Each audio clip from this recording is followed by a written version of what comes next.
किस चीज को कहां से हटा के कहां लगाना है, ये कोई नहीं समझ रहा है। सूरत फंसी संसार में, तासे पर गई दूर, सूरत बांधे स्थिर करो, आठों पहर हुजूर। इसी में भेद छुपा हुआ है सारा।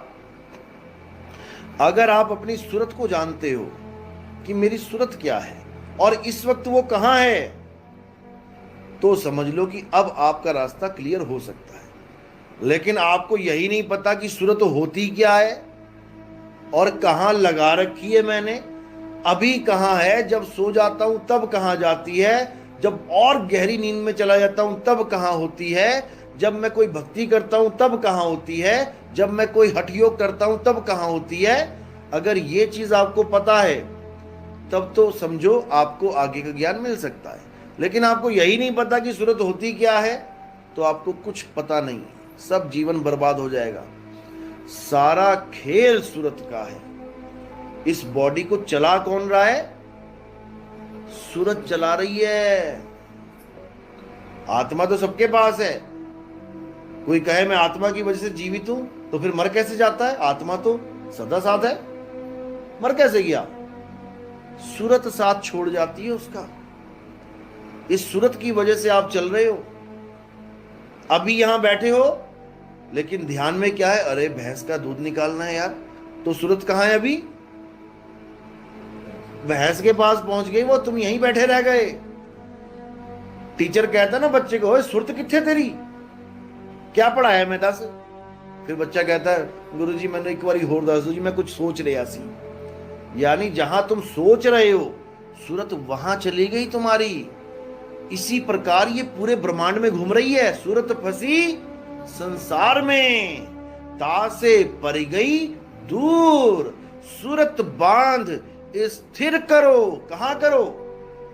कहां करें स्थिर? पत्थरों में, नदियों में, नालों में, मंदिरों में, मस्जिदों में, गुरुद्वारों में, फोटो में। फोटो में स्थिर कर ली तो छिपकली बन के रहना पड़ेगा फोटो के पीछे। पुरानी फोटो हिलाओ, क्या निकलता है बीच में से? छिपकलियां भागती हैं, 2 4 5 इधर से उधर से। वहां पे भी स्थिर नहीं करना है। सूरत कहां स्थिर होनी चाहिए? सूरत शब्द गुरु में स्थित होनी चाहिए। शब्द गुरु कह लो, तुम्हारा निज स्वरूप कह लो, मेरा आत्म स्वरूप कह लो, उसमें स्थिर होनी चाहिए। जब आत्म स्वरूप में स्थिर हो गई, अब वो अचल हो जाएगी। अब उसको ठिकाना मिल गया। यानी पहले वो चक्की में पिस रही थी, चक्की में कोई जगह है जहां बच जाए? चल रही है ना चक्की, कोई जगह है जहां बच जाए कोई दाना? कहां है? बस उस कील को ही ढूंढना है। वो कील ही एकमात्र जगह है जहां तुम पहुंच गए तो जुगों जुगों तक चक्की चलती रहे, लेकिन तुम बचे रहोगे। कारण क्या है कील का कि वो बचा लेगा? क्या कारण है कील का? क्योंकि वो अचल है। चक्की चलती है, कील नहीं चलती। हे अर्जुन, आत्मा अचल है। अचल को डिफाइन नहीं कर पाया कोई आज तक। अब कोई कहे मैं तो चल रहा हूं तो मेरी आत्मा भी चल रही होगी। नहीं चल रही है। मैं पूरी दुनिया में चला हूं, मेरी आत्मा नहीं चल रही है। जैसे घड़ी की सुइयां एक बार छोड़ो 1000 बार घूम लें, तो क्या कील भी उसके साथ घूम रही है? जिस कील में वो तीनों सुइयां अटैच हैं वो अचल है, और घड़ी की सुइयां घूमी जा रही हैं, घूमी जा रही, घूमी जा रही हैं। इसी प्रकार हम सब काया रूप में घूमी जा रहे हैं, घूमी जा रहे हैं, भटकी जा रहे हैं, लेकिन हमारा आत्मदेव अचल है। इसीलिए गुरु ग्रंथ साहब में बोला गया है कि अगर कोई पूजनीय है तो केवल एक ही वस्तु पूजनीय है, आत्मदेव पूजिए, गुरु के सहज सुभाए। अगर तुम पूजा करना चाहते हो तो केवल एक ही वस्तु है जो पूजनीय है, जिसका कभी जन्म और मरण नहीं होता। बोला ना 10वीं पातशाही ने, आदि अंत एको अवतारा, सोई गुरु समझो हमारा। तो आदि और अंत में एक ही अवतार है, वो वही मेरा गुरु है। तो बाकी कौन है? पहली पातशाही से 9वीं पातशाही, वो कौन है फिर? अगर हमारा एक ही गुरु है जो आदि अंत एको अवतारा, तो पहली पातशाही से 9वीं पातशाही तक वो लोग कौन है? कौन है वो लोग? संत हैं। गुरु ग्रंथ साहब गवाही देता है कि सेवा को दो ही भले, एक संत एक राम। राम है दाता मुक्ति का और संत जपावे नाम। जो आदि अंत एको अवतारा वो है राम, और उस राम का जो तुम्हें भेद बता रहा है वो है संत। साधु कह लो, संत कह लो, उसी के लिए बोला है प्रभु कृपाल कृपा करे, नाम नानक साधु संग मिले। जब प्रभु कृपा करता है, लोग सोचते हैं मेरे तो बड़े बड़े धंधे चल गए जी, करोड़पति बन गए, मकान दुकान बढ़िया हो गया, प्रभु की कृपा हो गई। नहीं हुई। ये माया की कृपा है भाई, ये माया की कृपा। 1 मंजिल से 10 मंजिल बन गया, माया ने कृपा की है। अगर ये प्रभु की कृपा होती तो रविदास जी का भी बन जाता। रविदास जी से ज्यादा तो प्रभु को नहीं जान पाए ना कोई बिजनेसमैन। तो बिजनेसमैन तो 1 तल्ले से 10 तल्ले बना लिए, और रविदास जी रह गए एक झोपड़ी में। तो फिर तो प्रभु की कृपा रविदास जी पे कम हुई, कबीर साहब पे कम हुई, सब संतों पे कम हुई, बिजनेसमैन पे ज्यादा हो गई। बिल्कुल गलत है। ये कृपा है माया की। हमने ये डिजाइन बना लिया अपने दिमाग में कि अगर मेरे घर में सब ठीक चल रहा है, मेरा धंधा बढ़िया चल रहा है, दुकान मकान सब बढ़िया चल रहा है, तो प्रभु दयाल हुआ पड़ा है। बिल्कुल गलत है। प्रभु दयाल हुए का मतलब है प्रभु कृपाल कृपा करे, नाम नानक साधु संग मिले। जब तुम्हें कोई संत मिले, साधु मिले, और तुम्हें नाम की महिमा समझा दे, अब समझो कि प्रभु कृपाल दया कर गया हम पे, क्योंकि अब हमें वो कैदी से, इस कैद से छुड़वा देगा। अब हमें वो कैदी नहीं रहने देगा। जेल में कैदी कितना ही अमीर हो जाए, है तो कैदी। एक दिन मौत होएगी उसकी, एक दिन फांसी पे चढ़ना पड़ेगा, सारा जितना इंतजाम किया वो वहीं छूट जाएगा जेल में। उसका क्या फायदा? 50 करोड़ रुपए मेरे पड़ोसी के पास थे, मैंने बिजनेस किया, उसका सारा पैसा मेरे पास आ गया, जिसमें से 1 लाख में खर्च पाया, बाकी सारा वहीं का वहीं रह गया। तो मैंने क्या कमाया? मात्र 1 लाख रुपया। जो तुमने कमा के बैंक में डाल दिया, जो पड़ा रह गया, वो तुमने कमाया ही नहीं। वो तो एक माया ने जाल बिछाया कि आज उस अकाउंट में और इधर तुम्हारे में आ गई, पड़ी वहीं रह जानी है, ना तुम्हारे किसी काम आई। तुम तो केवल 1 लाख रुपए में ही सारा निपटा के चले गए, और तुम ये सोचते रहे मेरे पास पड़ी है, मेरे पास पड़ी है। नहीं पड़ी है, तुम्हें लग रहा है पड़ी है, नहीं पड़ी है। वो इसी लोक का माल है, इसी लोक में पड़ा हुआ है। आज इसकी तिजोरी में, कल उसकी तिजोरी में, परसों उसकी तिजोरी में, और आदमी सोच रहा है मेरी तिजोरी में। अरे तुम्हारी तिजोरी है ही नहीं यहां पे, तुम्हारी तिजोरी यहां पर है ही नहीं। तुम एक ऐसी कंपनी में काम कर रहे हो जिसमें सारी तिजोरियां उस कंपनी के मालिक की हैं। तुम्हें केवल साफ सफाई के लिए रखा गया है, समझ रहे हो? ये सारे मकान उसी के हैं, ये सारी दुकानें उसी की हैं। सुबह से लेके शाम तक तुम केवल झाड़ू पोछा करते हो, और झाड़ू पोछा करते करते पूरा जीवन बिताते बिताते फिर उस मकान को छोड़ के चले जाते हो। बताओ किसका दादा लेके गया मकान?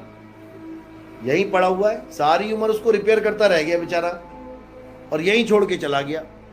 और ये मकान भी, ये जेल ऐसी है जिसमें सरकार जेल नहीं बना रही है कमरे, सरकार ने तुम्हें क्या रखा है, अपनी अपनी जेल बनाओ। अब जितना तुम्हारे पास पैसा है, तुम उतना पैसा जेल में लगा रहे हो, अपनी जेल बना रहे हो। जेल ही है ये मकान दुकान। एक सरकारी जेल होती है जहां पहले से कोठरियां बनी होती हैं, और एक ये 3 लोक जेल है। जब इस दुनिया में पहली बार इंसान आया, एक भी मकान, एक भी झोपड़ी नहीं बनी थी। बनी थी क्या? यानी कैदी को काला पानी की सजा देके उसको टापू पे भेज दिया गया। अब उस कैदी ने पूरा टापू ही बसा दिया। दे मकान पे मकान, दे दुकान पे दुकान, बड़े बड़े शहर बना दिए। ये सब कमरे हैं किसके? कैदियों के। कोई कैदी अमीर है, कोई कैदी गरीब है, दोनों ही कैदी हैं, और दोनों की एक सी सजा है, सबको फांसी लगी हुई है यहां पे, सबको मरना है। लेकिन बड़े बड़े मकान बना के कैदी सोच रहा है मैं ज्यादा खुशहाल हूं, मैं ज्यादा खुश हूं। बिल्कुल नहीं है। नानक दुखिया सब संसार, और सुखी सोई जो नाम आधार। नाम आधार मतलब जो राम राम कर रहा है, जो ओम नमः भगवते वासुदेव कर रहा है, जो वाहिगुरु वाहिगुरु कर रहा है, वो क्या सुखी है? सुखी नहीं है भाई। सुखी वो है जिसके पास इस जेल से निकलने की चाबी है, क्योंकि नाम ही चाबी है।